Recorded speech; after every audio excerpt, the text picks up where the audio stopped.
English club Manchester युनाइटेडले आफ्नो मुख्य परिशिक्षक रुबेन आमिरोलाई बर्खास्त गरेको छ। क्लबले यस सिजन लगातार खराब नतिजा भोगिरहँदा क्लब बोर्डले पोर्चुगलका परिशिक्षकलाई जागिरबाट हटाएको हो। आमोरिम क्लबकै पूर्व खेलाडी हुन्। उनी आफ्नै देशको क्लब स्पोर्टिङ सिपी छाडेर युनाइटेडमा परिशिक्षक बन्न पुगेका थिए, तर युनाइटेडमा उनको यात्रा लामो हुन सकेन। उनले अन्य परिशिक्षक झै खराब तरिकाले क्लबबाट बाहिरनु परेको छ। युनाइटेडको परिशिक्षक बर्खास्त हुने क्रम पछिल्ला वर्ष लगातार चलिरहेको छ। क्रिस्टियानो रोनाल्डोसँग सम्बन्ध बिग्रेपछि टेन ह्याग पनि बर्खास्तमा परेका थिए। त्यसपछि आएका आमोरिम पनि बर्खास्तमा परेका हुन्। यो सिजन युनाइटेड प्रिमियर लिगमा निकै पछि परेको छ। आमोरिम र क्लबको नेतृत्व ओमार बेरेटा जेसन लगायत बीचको सम्बन्ध दोधार आएको थियो। पछिल्लो खेलमा लिडसँगको 1-1 बराबरी भएपछि प्रेस कन्फरेन्समा आमोरिमले बोर्ड र टिमलाई खुल्ला रूपमा आलोचना गरेका थिए।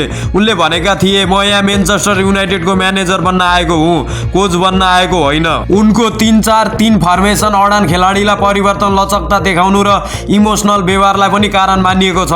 14 महिनाको कार्यकालमा उनले 63 खेलमा 25 जित मात्र हात पारे, जुन प्रिमियर लिग युगमा क्लबको सबैभन्दा खराब विन रेसियो मध्ये एक हो। अब पूर्व खेलाडी तथा हाल अन्डर 18 टिमको परिशिक्षक रहेका डारेन प्लेचरले अन्तरिम परिशिक्षकको जिम्मेवारी सम्हाल्ने भएका छन्। उनले बुधबार बर्नाली विरुद्धको खेलमा टिमको कमान्ड गर्नेछन्।